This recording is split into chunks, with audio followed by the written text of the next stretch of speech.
Loving, loving Sairam, Sister Aradhana Narla, fondly known as Sister Aru. The Sri Satya Sai Global Council West Indies lovingly welcomes you to the series Awake, Unite and Inspire. We are extremely happy, fortunate, and blessed to have you as our guest on this evening's program. So, Sister Aru, share with us, how did you first come into contact with our beloved Mother Sai? Sairam, and thank you so much, Brother Faiz.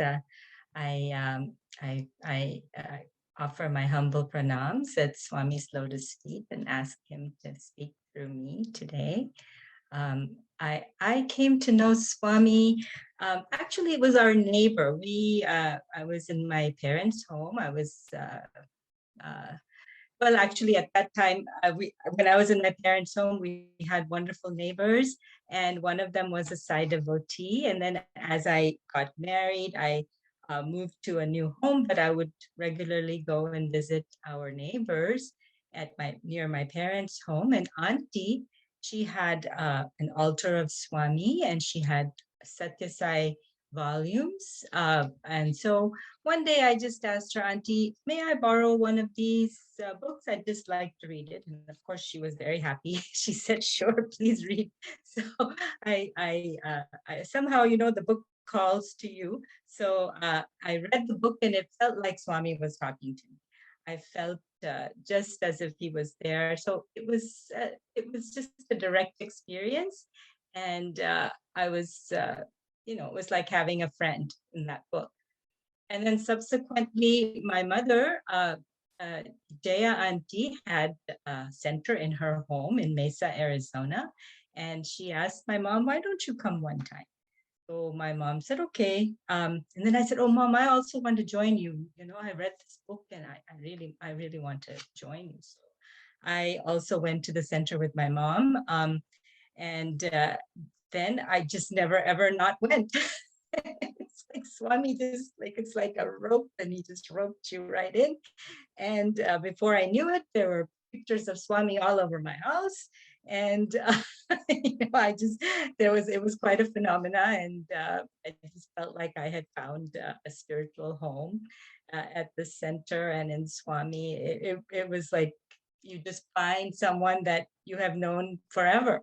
And all of a sudden you're seeing the form. So there was a beautiful picture of Swami in Jay Auntie's home, and I just literally had tears coming down my, and I was pretty much quiet during the whole time. I didn't know very many people, but subsequently, my mom couldn't come to the center. She was working at the time, and she wouldn't allow her to come.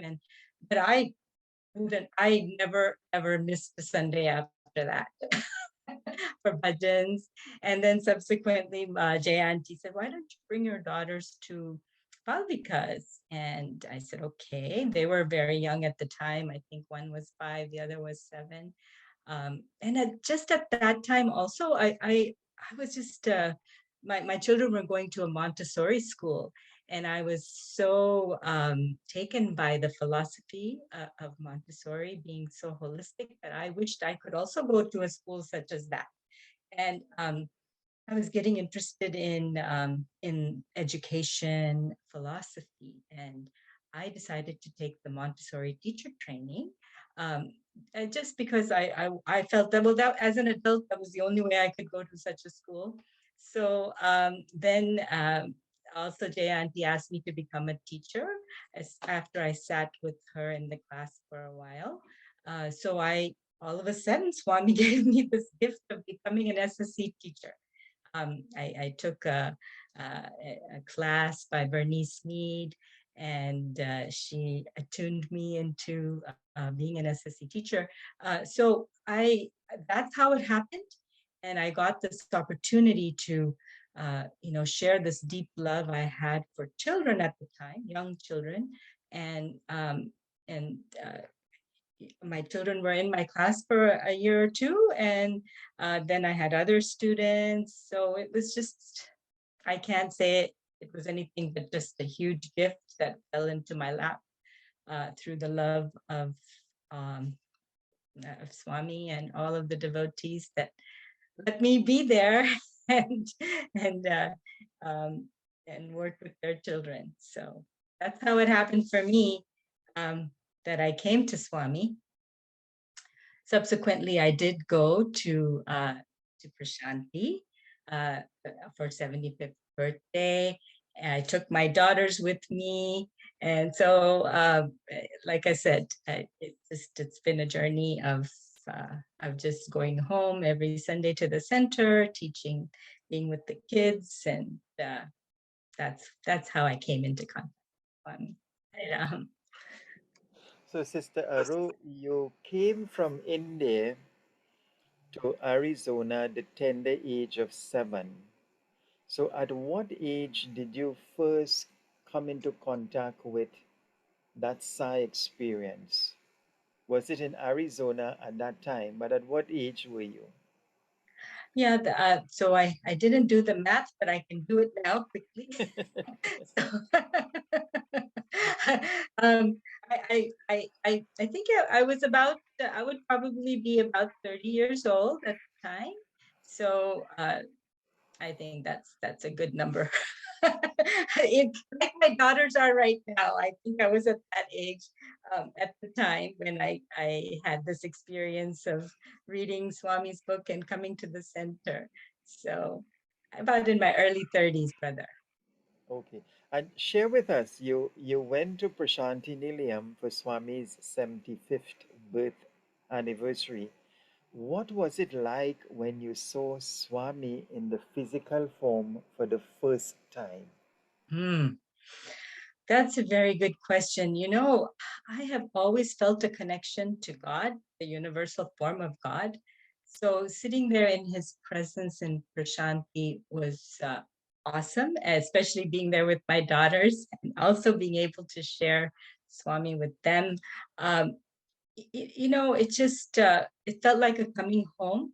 Um, uh, Walking around in a sari and the barefoot in the ashram, just you just felt like you were in your home. So it was a beautiful feeling. But I have to say, you know, I told Swami, right. I remember during that trip, Swami, I'm so happy to see you in your physical form. But Swami, keep me attached to your universal form, because that's how I had, uh, you know, because we were immigrants, right? We had left India when we were very young, or when I was very young. I'm talking about me and my brother, just combine them.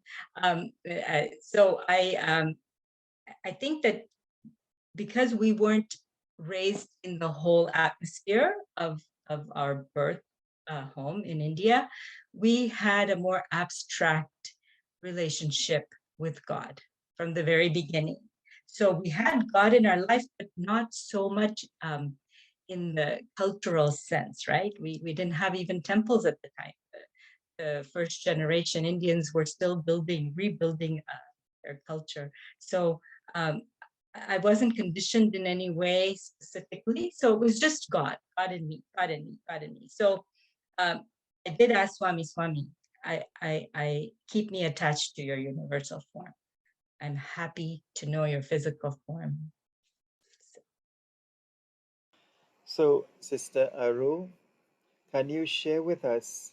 And I know you've had wonderful Sai experiences with Baba over the years. Can you share with us at least two of your most memorable ones? Well, I remember that when you had told me to prepare for this question, you had said memorable experiences of Mother Sai, specifically Mother Sai.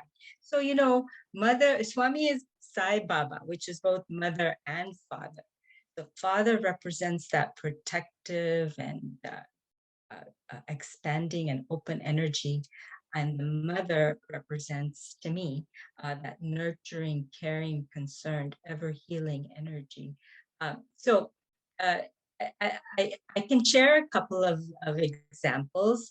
One was that time that I had gone for that first visit at 75th birthday. I knew that there were so many people there to see Swami. I did not have a hope for any direct audience with Swami. So I was happy just to be at the ashram sitting for darshan at the Hillview Stadium in Prashanti. And uh, when one time I was when I was there, someone had mentioned, Swami is going to be coming to his residence. So I said, okay, let me just stand here and see if I might see him. That would be great. So I was standing, and I heard in my mind, uh, clairaudiently, Swami was saying, "Come to my home, come to my home, come to my home." As if, just like a mother gets so excited when the children come home and are just so excited. So I felt that mother in Swami at that time when I heard this, that Swami knew that I was here and he wanted to come and see me, or wanted me to come and see him. And I also, that I think it was that same night or the night after, when I was staying in my room, I had a dream where Swami was rushing to me, running in the ashram to come and see me. So it's like Swami's been waiting for me, and because of all the factors of so many people there, maybe I couldn't see him, but I felt he was connecting with me at a deeper, maybe psychic level, to say, hey, sending the message, no, I know you're here. I'm so happy you've come home. So that's the feeling that I got. And that's very much like a mother's side, so happy to have kids home. So that was one. Another one was, we had, after a few years, we had taken our Region 9 children to do a play in front of Swami. We had prepared for almost a whole year, and we had, I think it was in 2004, and we did a play. It was called Bloom Where You're Planted. It was a play about American heroes, Abraham Lincoln, Eleanor Roosevelt, Sojourner Truth, and we had practiced, and we were ready and ready. The play was pre-recorded so that it could be heard better in the ashram, as most plays are over there. So we were, all of us were there and ready to do the play, and we were doing it. It was going along just fine. But there came a moment during the Abraham Lincoln play where the audio went off, like you couldn't hear it anymore. So it's a little bit of a technical difficulty there, but and of course, we were all pretty, we weren't happy about that. And we were concerned, especially since the children had practiced so much. We wanted everything to go flawlessly. But what was interesting was that when I looked at Swami's face, he had also such a deep concern that this was happening on our behalf. He was like, okay, what are we going to do to fix this? It was like, at that time, I realized that Swami really cared about us so deeply that whatever we felt, he also felt. So there's just by that expression on his face, this is how I got that feeling, that I care so much about your feelings. So that was another experience of Mother's Side. Thank you very much, Sister Aru. Very interesting that in that episode, Swami himself was extremely concerned about the little glitch that happened, and you were concerned about him as well. So it really shows that human aspect of him. And as you said, we are like his children coming to spend time with him at his home. So he's concerned and he wants to ensure that everybody is happy and that everything goes well. You have been involved with SSE, you've been a teacher for many, many years. Can you share a little bit about the benefits and the growth that has taken place within you by being an SSC teacher for Oh, many yes. years. Yes, yes. So much of growth and you know, I feel that it was another home for me. Swami's uh, the whole Swami's work, Swami's centers, the people. I've never seen such devotion and love. Swami's people, Swami's devotees just exude love. And so I took that all in. It felt like it was my life, it was my home. Everything revolved around Swami.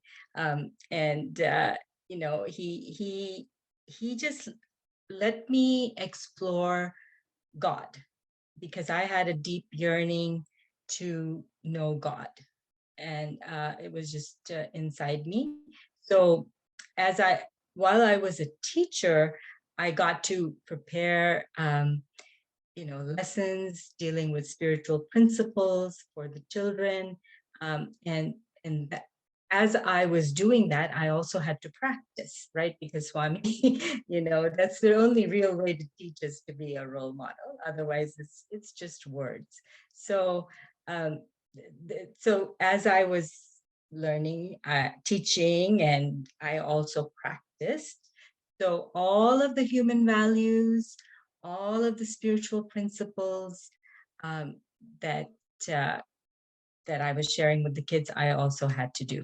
Now, I also learned just by the sadhana of going to the center is so important to get all of the the benefits of what Swami wants, because it just imposes a discipline in your life, right? That you have to make the time for that. You have to prioritize um, preparing lessons, going to bhajans, spending that time with Swami quietly. Uh, so I think in that way it transformed my life, right? Um, so and then being exposed to the satsang of those beautiful devotees, and so I think I can also talk a little bit about how Swami's teachings transformed my life, if you would like me to do that, brother. Yes. Okay.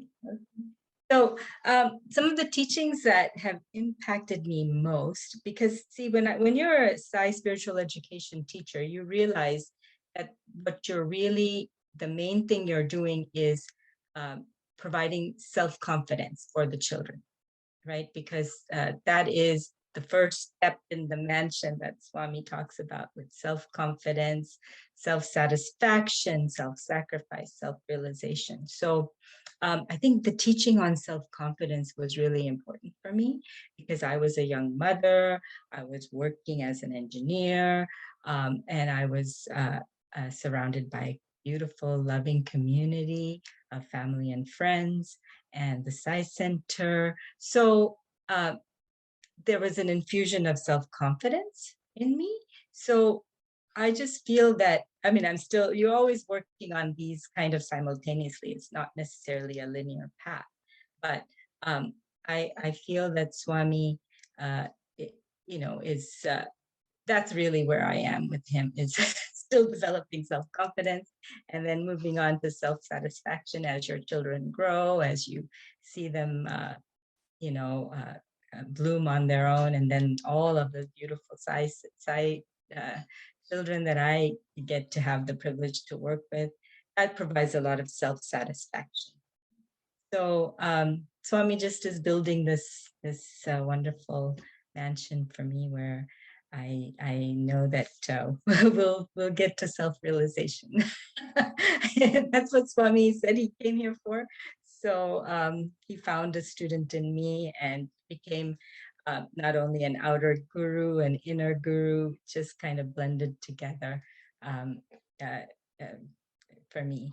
So that's one teaching. The other one that I have also been, I think, more recently cognizant of is that reflection, reaction, resound, that everything is reflection, reaction, resound. So once you start to explore that one. There is such deep places it can take you to when you realize that what's inside of you is being reflected outside of you. So I've had lovely experiences where I feel that Swami talks to me all the time through nature, through license plates while I'm driving, uh, where what I'm thinking is projected outside. So um, I started to note those down in a diary, and I have several pages of that. But it just became to a point where it wasn't a theory. I believe it is true. Also, the theory of karma. When you know that there is the law of cause and effect operating, certainly, when you have to kind of live a few years to see how patterns are coming about and how you are, there's this cycle of cause and effect. But um, you're able to see it. You're able to see how your actions are coming back around, going back around. And so then you can also extrapolate that would occur. Your karma would be coming from a previous life as well. So, all of the theories that are out there in our scriptures, you can see them operating in your life. And it's just a fascinating journey. That's another way I think that I've been transformed by Swami's teachings. Thank you very Sairam. much, Sister Aru. That very deep, thought-provoking journey that you've had, uh, you know, through the practicing of Swami's teaching and that daily transformation that is taking place in your life. You made a very interesting comment when you were sharing how you came into contact with Swami, that you prayed to Swami that Swami, I love the physical form, but I want to embrace you in the universal form.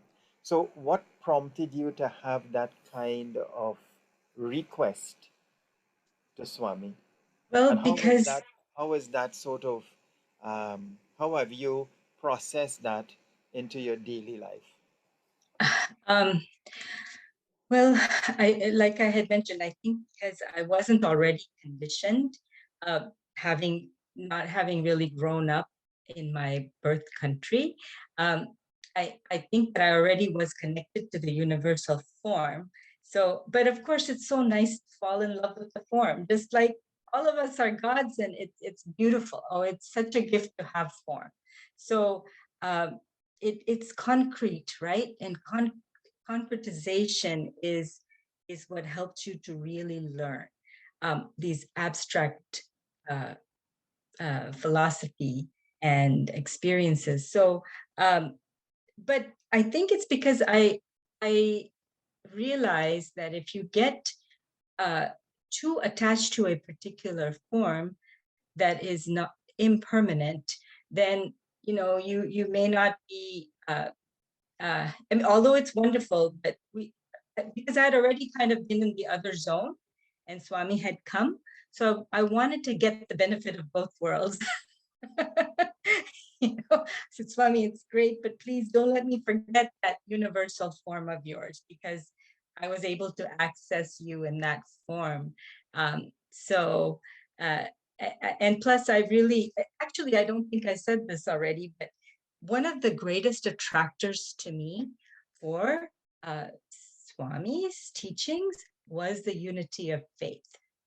To me, that was the key because I had been exposed to other spiritual traditions and philosophies. I having been raised in America, my father took me to church because many of his friends invited him, and so we all went as a family. We had we were raised here, so I had already a respect for different cultures and religions. So when I found a teacher that was wanting to unify all faiths and all religions, to me that was a key to to uh, to being involved with Swami's organization. And so I stayed. And also because Swami operated so, I would say, grassroots. We were just a family, community together, that Swami would work on individually and collectively. So he just is such a miracle worker in how he tries to access us internally. So I didn't want to lose that connection I had with the universal form of God. Very, very interesting, Sister Aru. Coming back to being an SSC teacher, Swami has said that the SSC teachers and teachers are the only permanent students because they always have to be researching and studying and looking for new ways and means in order to impart knowledge and character. And there's a famous saying, no written word, no spoken plea can teach young minds what men should be, nor all the books on all the shelves, but what the teachers are themselves. And Swami's also said that as an SSC teacher or guru, you need not do any other seva. That seva itself is one of the most valuable and life impacting. Because I remember in Trinidad, one of our SSC trainers said, when you give a family a box of groceries, they may have food for 2 weeks. But when you awaken a value in a child, it is there for generations. That child will grow up, will interact, will share, will probably get married and pass the values on to his or her children. And so you can never really even gauge the impact of that awakening of the value in the child. And so, on that basis, it's one of the greatest savers we can do by awakening the human values in the children and allowing it to blossom forth in human excellence. So, how do you feel about that and this particular sharing? What you said about being this eternal student, it's so true because it takes at least in the beginning, it used to take at least 8 hours to prepare a lesson for me. Now it takes a little bit less, but almost there was never really a lesson that I ever duplicated. It was always a new lesson. There are so many human values, sub values that you can be talking about and spiritual principles with the children that I was growing along with the kids.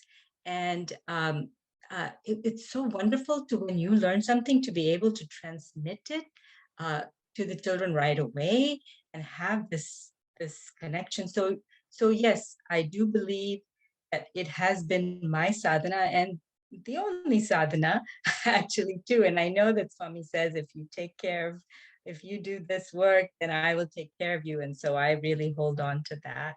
And it's never felt like a seva to me, because I always felt it was for my own, it was a gift to me. So I do see how I could think of it like that. And so that's extra frosting on this cake. But I do think that we influence the children and that we are the water tanks to need to be pure so that we are transmitting purity and the human values as Swami intended them. So I focus on the human values in my SSC class uh, because those are the spiritual principles. And there are, though we have the 5 human values that are universal: truth, right action, peace, love, and nonviolence. Each of them has a whole other, each of them can be considered a jewel box with lots of jewels in between, inside, with ways to practice these values. So some of my favorite values For truth, the value of truth is faith, and then self-confidence, and then discernment, being able to tell right from wrong, the spirit of inquiry. Truth is one of my favorite values to work with children, and then all of them, under right action, there's self-reliance, there is discipline, there is humility. So we have beautiful words that represent what's inside of us. And I think that if you stay in that world all the time, it's always around you. And because I get to do this sadhana, I think about it the whole week before I sit it in front of the children. So it has a transformative effect on me as well as the children um, throughout. So, Sister Aru, that was really, really valuable what you shared there. Swami has also said that the character development of children is like a three-legged stool. You have the parent, the guru or the teacher, and then the child. So you have elaborated so beautifully about the role of the teacher. But how important is parents' active involvement and participation in the character development of children? And specifically, if you can share uh, roles, their duties and responsibilities, where those values can be nurtured, they can be awakened and blossomed forth. How important is that role of the parents? Because the SSC classes, basically, you may have it once a week for an hour, hour and a half, and then the child or the children will go home. So that solidifying of the human values so that it becomes habit forming and part of their DNA, that those acts and those duties really come from the parents at home. So the parents have, they are very important vehicles through which the solidification of the values takes place, or it's imprinted in the heart and consciousness of the children. Can you share a little bit about that important role of parents? Yes, sure. I think because I was a parent and a teacher at that time when I first started, I do have some feelings about that. I remember I was, uh, um, the parents had uh, put a great trust in me to for the spiritual development of their children, but I always felt that their role was more important. Though they could share this child's nurturing this plant to blossom, though they could share that responsibility, it was really theirs, right? Because that is, like you said, they are spending most of the time with the kids. We only get them for a couple of hours during the weekend. So um, I was pretty clear in that.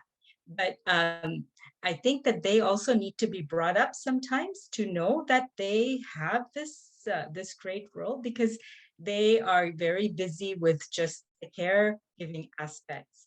There is so much to do to raise children, providing them with food and clothing, and them going to work, and they have to take care of so many things that they are very happy actually to send the kids to class and take a break themselves sometimes. So those parents that are involved, the kids do get a lot more out of it. And I think the key thing to remember is, actually, if we can tell the parents of this great role that they have when the kids are very little, because the neural development of children happens during early childhood, before the age of 6. So the children, they are just drawing in by osmosis everything around them, holistically.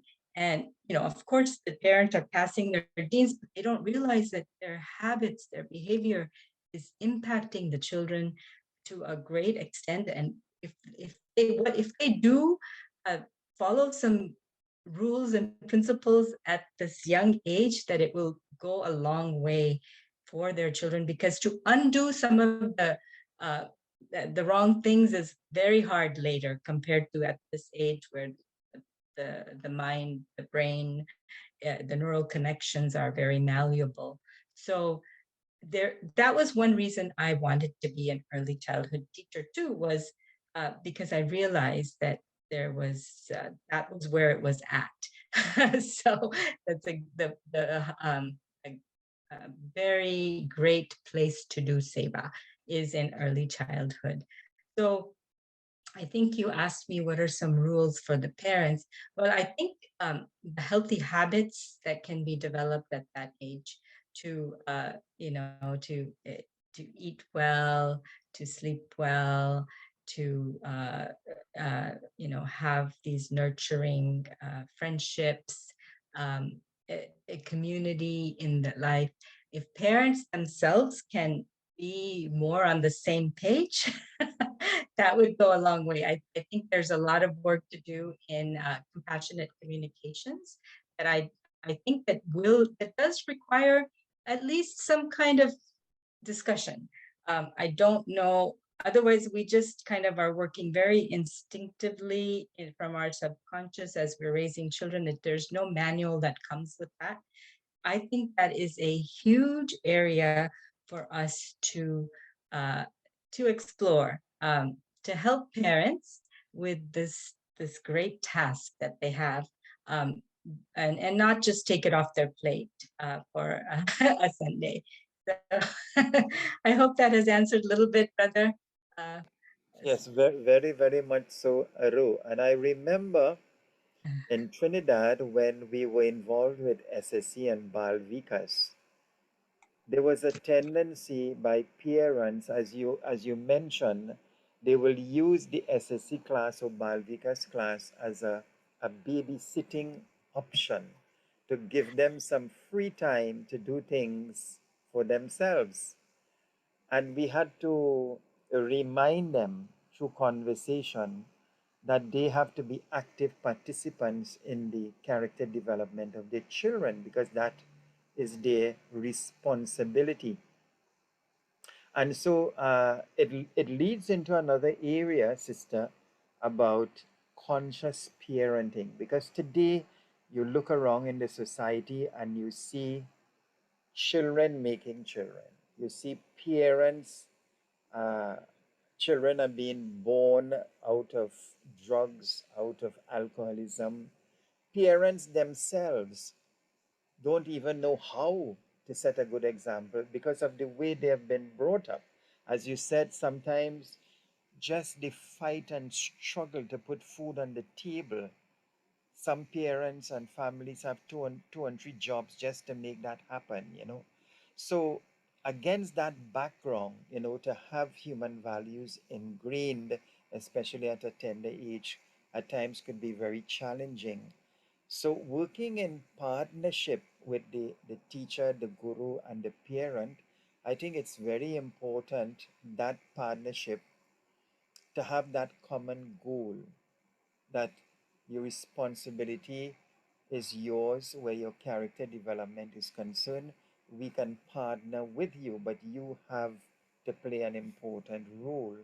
And as Swami has said, the most important role for the parent is to be a good example of the human values. No amount of talking would effect change other than you, the child, seeing in action the values being embodied by yourself. So I know against that background, there's so many challenges that present itself when it comes to character development of children. And so, sister, as you highlighted, it is so important then in that class for that hour and a half to 2 hours to have a really powerful impact on the children, so that when they go home, they can internalize it. It can last until the next class.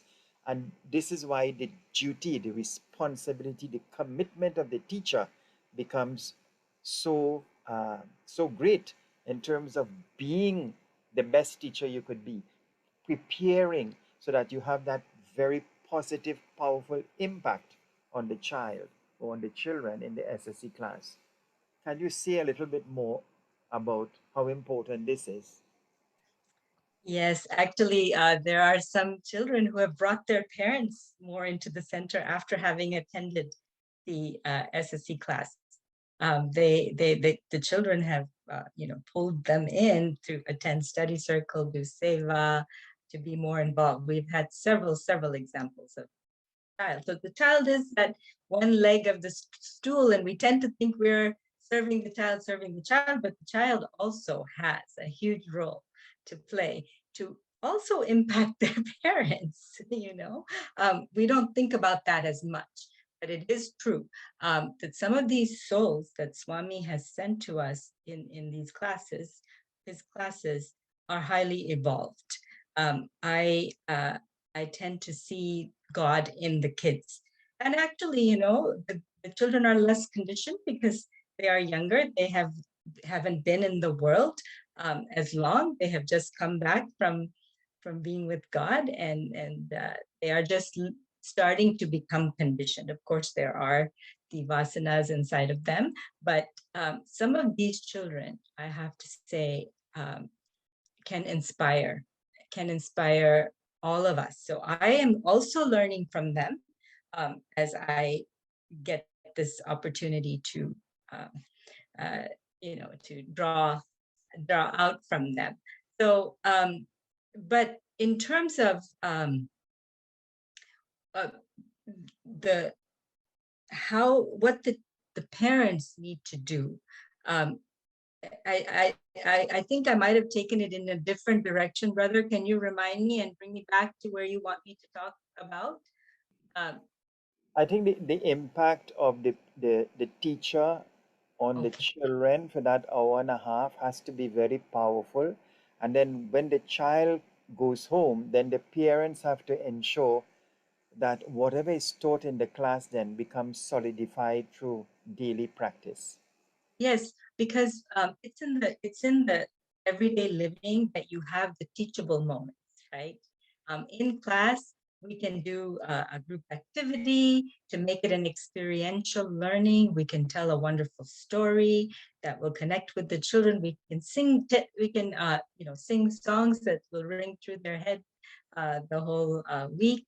But the parents, they must know what we're working on in terms of the life application so that they can keep on reminding the child, like, see, there's an opportunity that you can practice this, whether it's sharing something, whether it's being understanding and peaceful, whether it's sitting down for morning prayer, or to remind them to sit silently every day and calm themselves down and use the inner tools that we as teachers try to share. But the parents uh, have to be this buffer that helps the kids, because these days the kids' lives are so busy. They have so many activities beyond just their regular school and homework, and so sometimes the parents are just running around after the kids to be able to go to so many different activities, whether it's sports or music. Not that those are not also important. They are very important. But we also have to make the time for the sadhana aspect of sitting silently, of uh, you know um, doing your namasmarana, remembering God, for eating properly, for interacting with family members. So though that balance has to be there, and the parents need to know that actually children love it when everybody's together, and the feeling of unity and community. The children just thrive on it. They just thrive on it. And to have that opportunity when the children are young and at home, because soon enough they're going to be flying away. So when we have that chance, we should just really optimize it as best as we can. Um, Yes, I really think we have to do more work with the parents themselves, in this area of human values and educare. And it reminds me, sister, of what when you were speaking of the saying, the family that prays together stays together. Yeah. And you made such an important point, even in we as SSC teachers who are more facilitators. It's not like teaching physics or chemistry where you are educating the child. In the SSC class, the teacher can learn so much or as much from the children. They become at times your gurus by the questions, the observation, and sometimes the children know when you are not prepared. They pick it up. And even at home, from my personal experience, this idea of practicing what you preach. You know, children pick up on their parents by saying, Dad, you have no right to tell me not to lie when I've heard you on the phone telling lies. You see, Yes. so the children themselves pull up on the parents. So it's a two-way stream. And it's good in the sense that it keeps everybody um, very much in sync with doing what they're supposed to do in terms of unity in thought, word, and deed. So that two-way stream, I think, is important where the SSE sharing is concerned and even at home. And as you said, we need to get the children actively involved as well as participants in the family so that they can have their say also in a respectful and loving way. Yes, that is so true that we need that. Well, the children love to do that. First of all, that is so fun for them when they catch their parents on something. They enjoy it thoroughly to tell their parents that they're doing something wrong. But I think that the parents do need to keep that leadership that so that the children will follow the right path. And so I do think that parents have to keep that keep that role of being the ones that are being the good role models. So the children, we cannot, even though they enjoy it, and sometimes they are wonderful souls that they can they can transform their parents. I do think that parents should understand that it's their responsibility to uh, to do the right things, uh, because then the children will grow and flourish even more, right? So it's just that wonderful soil that they grow in, and the better it is, the children will do better. So I mean, life is life, right? You can't really say if you do this, this will happen, because there is it's very, very complex. There's karma. There is to deal with. There are your own uh, how you interpret things. So and life's journey, we don't know. We don't know. We can't say. But we can say that even though we don't have control over our whole life, we do have control over certain things that will help us to react better to whatever comes up, so that we can maintain our anchor. When we have God as our anchor, then we will be able to have equanimity in life as it comes, that we can't always say, right?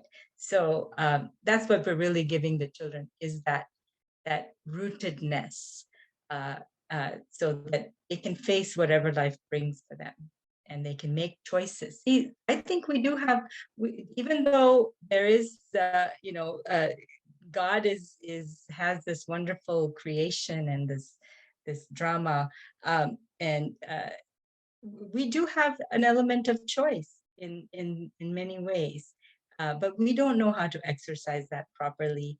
Uh, so sometimes things don't go our way and we blame God, but that's because we also may not have made the correct choices or done the right things. Um, there's times when there are definitely circumstances beyond what you can explain through your own action, but we still have to react in the way that will keep us the most at peace. Yeah. Thank you very much, Sister Aru, for sharing that perspective. So, what does Sai Baba mean to you today? Today, I had written a poem, a few years back, but we can read that in a little bit, because that is dated, 15 years ago or so that I wrote that.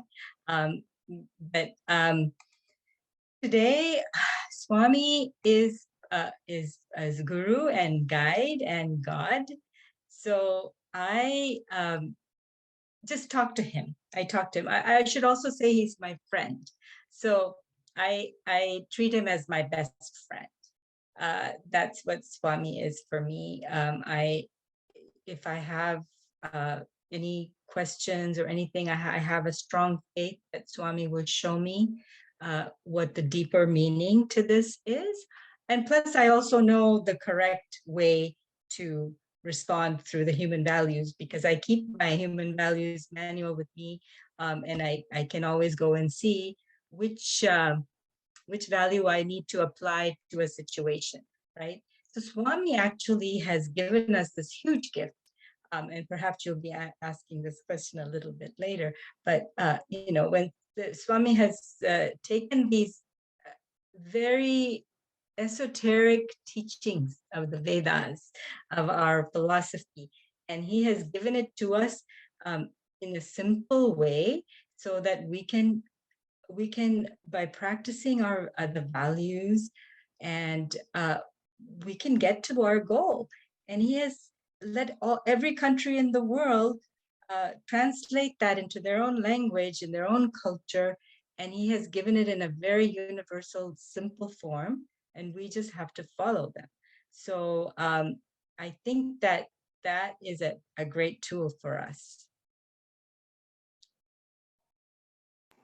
That's very, very interesting and very deep, Sister Aru.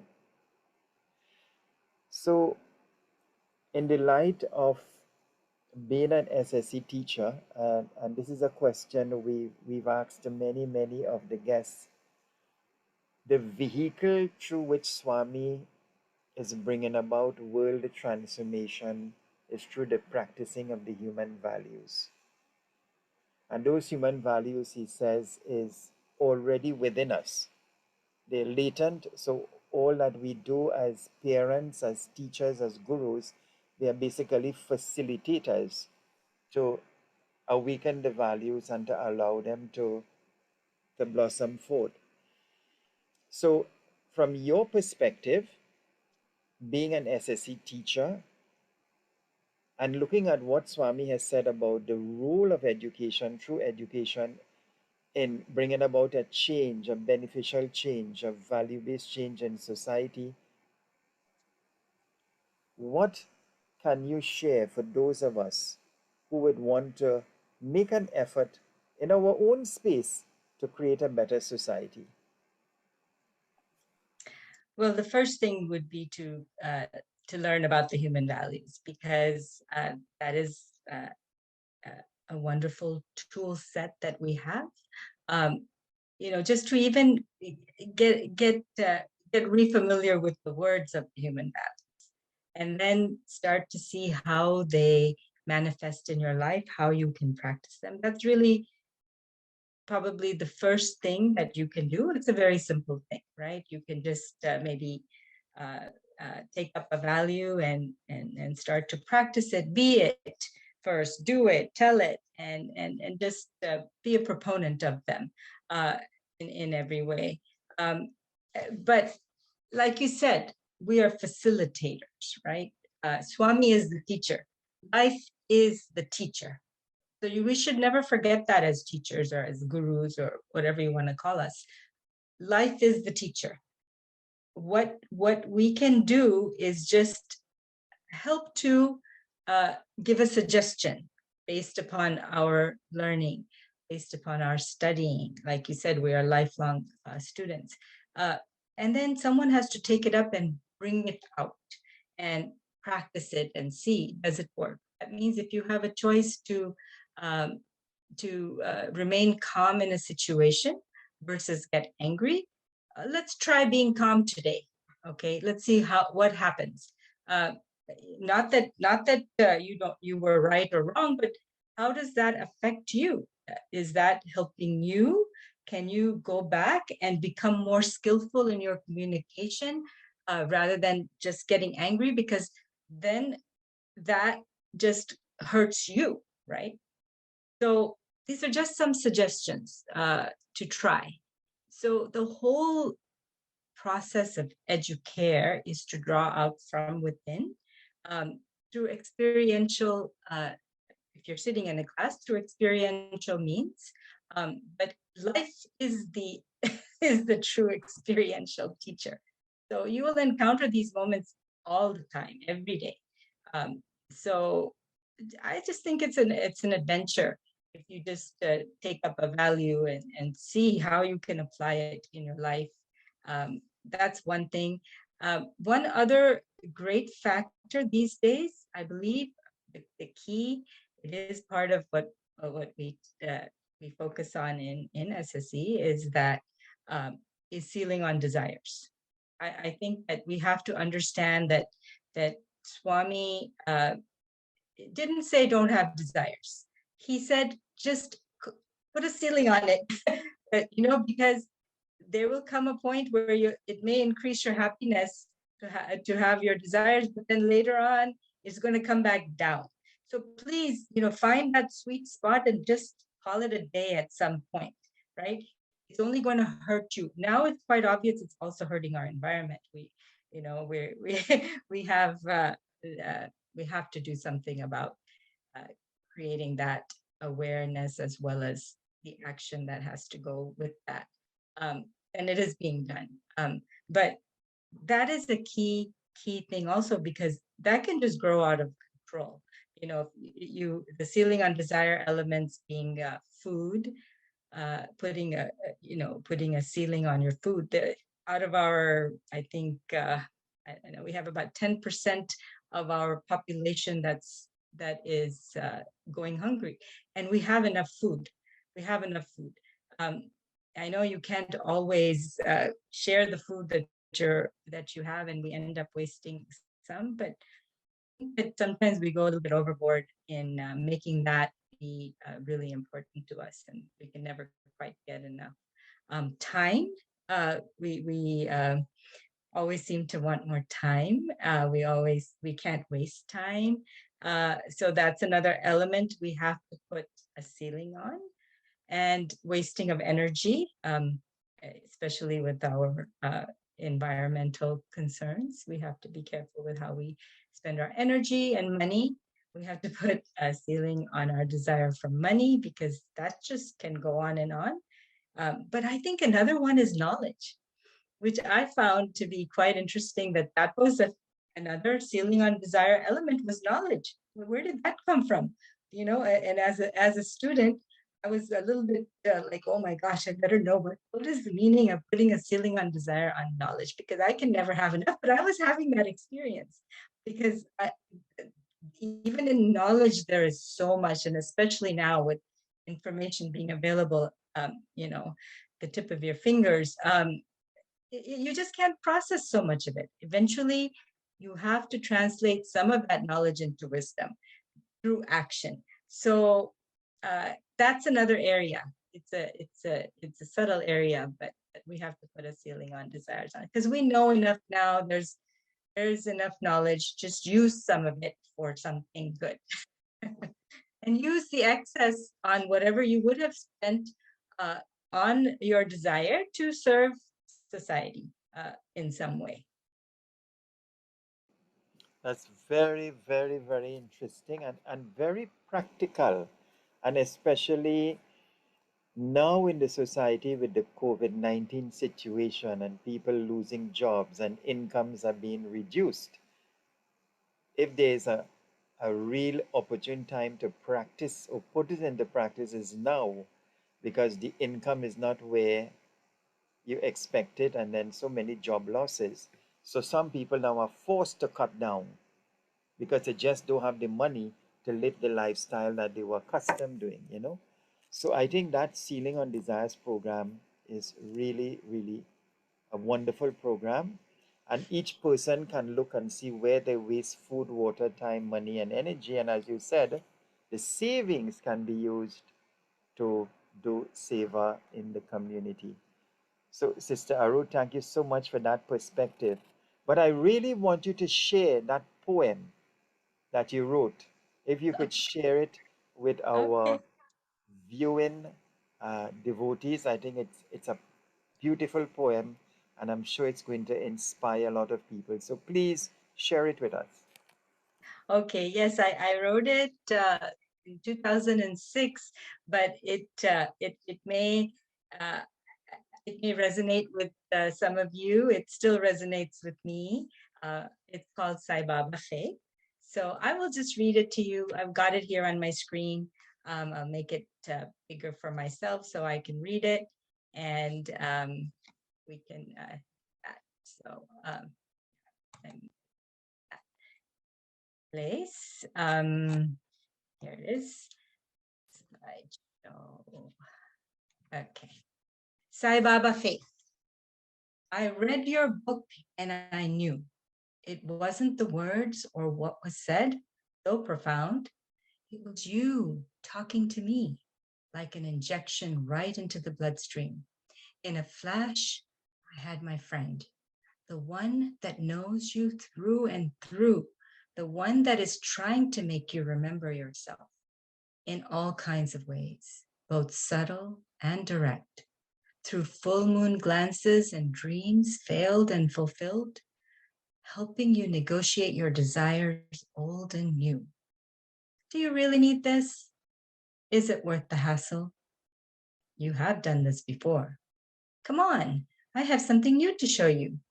Okay, let's go, Swami. Accelerate the pace.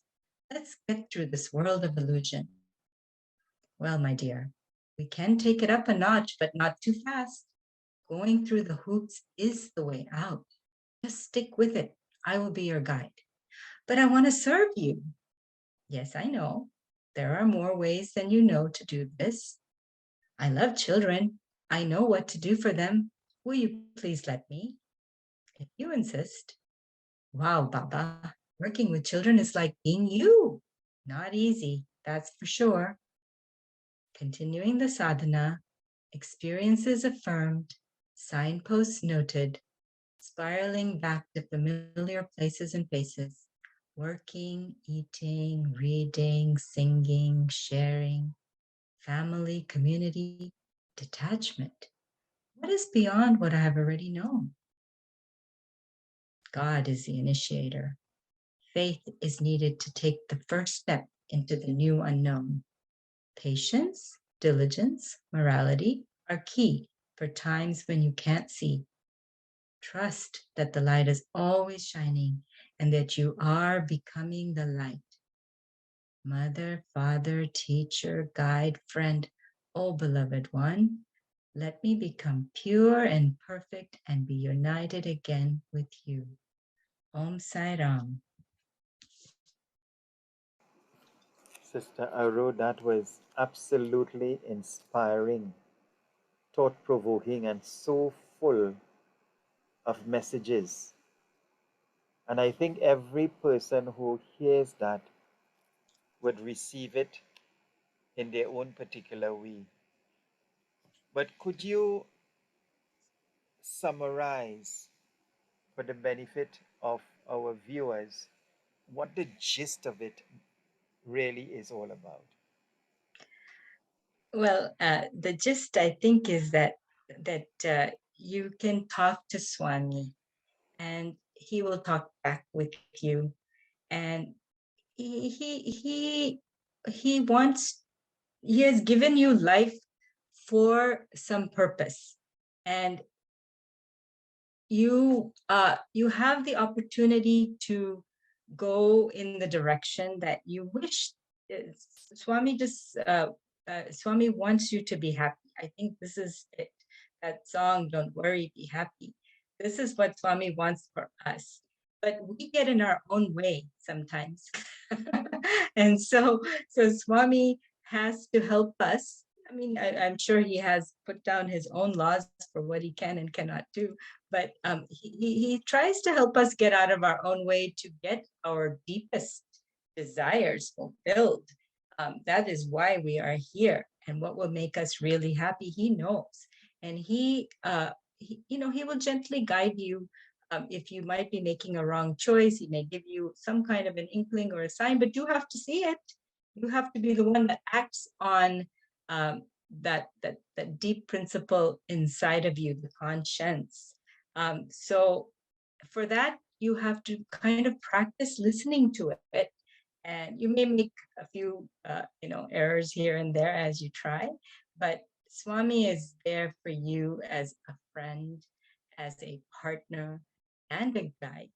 So he's helping you in this journey, and I think to keep holding his hand and anchoring with him will help us get to our highest place that he came to give us, if we can avail the opportunity.